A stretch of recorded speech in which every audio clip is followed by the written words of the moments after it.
Have you ever felt like if I can just stay busy, if I can just stay active, doing things, keeping my mind on something, then I'm okay. I don't worry about what happened to me in the past. I don't worry about any toxic relationships I've been through. I don't worry about any trauma or abuse as long as I stay busy. But the second I'm not busy, that's when it's like it catches up with me and it brings me down. The reason I bring this up is because a lot of my coaching clients tell me that very same thing. They're like, Michelle, as long as I'm busy, I'm good.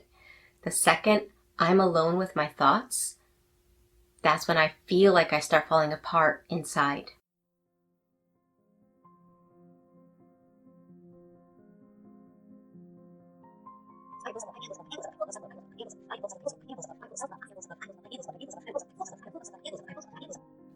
You're definitely full of something, you're just full of Who said that?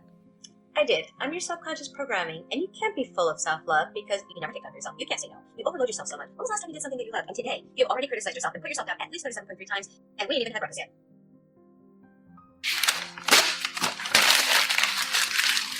So my question to you is, have you ever felt that way? Have you ever felt like every time you want to reach a goal, you have this desire, there's like two pieces of you, right? There's this piece that really wants to reach that goal. And then there's this other piece that comes and slams you down and stops you, makes you feel like you're going to fail. Or there's two pieces of you when you're happy about something. There's a piece of you that's really feeling self-pride, self-love. And then there's this other piece that comes along and yanks it away as if you're not allowed to feel that. A lot of the times I talk about how toxic people abuse, right? And how toxic people hurt their family members. But today I'm talking about how we can hurt ourselves. And one of the ways that we do that is when we have internalized the abuse that we've received, whether it was in the past as a child or in a long-term toxic relationship where somebody was constantly degrading you, constantly putting you down, constantly making you feel bad about yourself, making you second guess yourself. And now, even if they're not there anymore, you're still facing those things because without realizing it, you've internalized the abuse and you're now treating yourself the way the abuser treated you. The reason why I want to talk about this today is because obviously we're in self-quarantine and we're stuck alone with our thoughts. And it's not easy. We can't go take a walk in the park. Parks are closed. We can't go get our stress released at the gym. The gym is closed. We can't even go out for a drink because everything is closed. So we're stuck alone with our thoughts. One of the side effects of complex PTSD, which is often the result of narcissistic abuse victim syndrome, is a harsh inner critic. And today I want to talk about how you can change that inner critic from being so harsh and abusive to becoming supportive so that you can develop a compassionate inner dialogue. I like to liken our inner dialogue to a computer program. Okay, so imagine you have your computer. You love the way your computer runs, but somebody comes along and they downloaded a virus onto your computer for whatever ridiculous reason. They do that. It happens all the time. Now that virus is on your computer and it affects the performance of your computer. Even if time goes by and you decide you're not going to touch that computer for a long time, you're not going to look at it, you're going to compartmentalize it and ignore it for a while because you don't like the fact that the virus is there, eventually you're going to go on your computer again and guess what? The virus is still going to be there. Time does not remove it. You will actually have to physically and with intent remove that virus so that your computer functions properly. Something similar happens with our inner dialogue.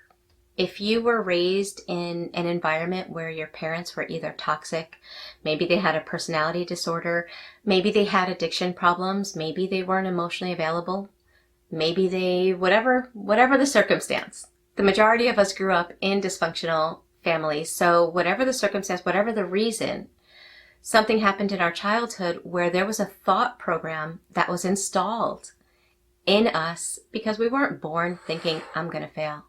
I'm not lovable. I'm not enough. I'm not allowed to be happy. I'm not allowed to be myself. Those are thoughts that you're not born with. Those are thoughts that somebody else, probably a caregiver, sometime in your schooling. It could also take place in school years where bullying takes place. But somebody installed that into your subconscious programming by repetition. By repeating it over and over, it was placed in your subconscious programming. The programs that were put into us by toxic parents or emotionally unavailable parents, that doesn't go away with time. It doesn't heal with time. It stays there in our subconscious. It can be dormant. And then something similar, a circumstance that's similar, maybe it's a toxic relationship where the person's very much like your toxic parent, wakes up that programming. And now you have to deal with it. And now we're in quarantine, and now we're forced to see just how damaging that thought process is that we have, and it's really difficult. In this video, I want to give you some really powerful tips that can help you to change that inner critic so that you can develop that compassionate dialogue that lifts you up instead of kicks you when you're down. The first tip, and I know some of you are going to be like, I know, Michelle, you say it all the time, mindful meditation. Mindful meditation helps with your thought process in so many ways, but I'm just going to mention a couple. The first thing that it does is that when you consistently do mindful meditation from 10 to 15 minutes a day, at least 4 days a week, it helps shrink your amygdala. Your amygdala regulates your fear response. So in this case, we're talking about flight, right? Trying to outrun our thoughts. If that's your trauma response, it kicks on easy. Whenever there's stress, whenever you're feeling overwhelmed, whenever you're alone with your thoughts, it can get triggered. But mindful meditation, by shrinking your amygdala, your fear response shrinks as well. It's not as active or powerful. So that's one reason why mindful meditation is powerful. The other reason is because it helps you to learn to notice a thought as something separate from yourself. We tend to think that a thought comes into our head, therefore it is our reality, therefore that is what we are. If a thought says you are a failure, oh, I'm a failure. No, that's just a thought. But the problem is that we're so closely connected to our thoughts that we react to them so quickly that we don't have time, we don't have space to have that other thought, which lets us know that that's just a thought. Mindful meditation teaches your mind to slow down so that you have that space to notice. You can observe your thoughts instead of feeling as if you are only able to react to them. So that is one powerful thing. And if anyone says, I don't have time right now, there's no excuse to not make this a part of your life. If you're now working from home, the commute time that you had to go to and from work, you now have. So the question is, what are we doing with the free time that we have now? Are we doing things that enhance our life, or are we reinforcing old patterns that keep us stuck? It's a good question to really meditate on. My second tip is to pay attention to what you're putting into your mind, right? We tend to know and accept the reality that we are what we eat. We know garbage in, garbage out with the computer as well. Well, guess what? Those same thought processes work with our mind as well. We are what we think. I read a quote recently by an American psychologist named William James. It said, thoughts become perception, perception becomes reality. Alter your thoughts, alter your reality. I'd love to show you the truth to that statement. Our thoughts become perception, right? So if I have the thought, I'm a failure, my perception of myself is, I can't try. Why should I bother? Why should I even extend myself? It's going to hurt more than anything because I'm going to fail. That perception creates my reality. I stay stuck. I don't do anything. I procrastinate. What we feed our mind, the thoughts that we allow our mind to have, are going to create our perceptions and our reality. The problem is, like I mentioned earlier, if somebody's infiltrated our subconscious programming, they've planted thoughts that aren't necessarily ours, but somewhere along the line we identified with them and we thought and accepted that that was us. And because of that, now their thoughts that were wrong became our thoughts of ourselves. I hope I'm not confusing you. So sometimes those thoughts that were planted in you that are negative, they're like background noise or elevator music, right? It's playing all the time, but you don't really listen to it. You're not really paying attention to it, or at least you think you're not, right? And yet it is creating your reality. In my face-to-face coaching, when I'm talking about the inner critic with my clients, and we start analyzing what their thought processes are, what they're saying to themselves all day long, a lot of times it's not until I ask them and they begin to pay attention that they realize just how critical, how unloving and unkind they are consistently for long periods of time to themselves on a daily basis. Because it's in your subconscious. It's like background noise. You don't even realize you're doing it until you start analyzing it, which brings it into your conscious awareness. So pay attention to what you're feeding your mind. Start tracking, starting today, how many times you say something negative to yourself and how many times you say something positive. By tracking, what do you begin to notice?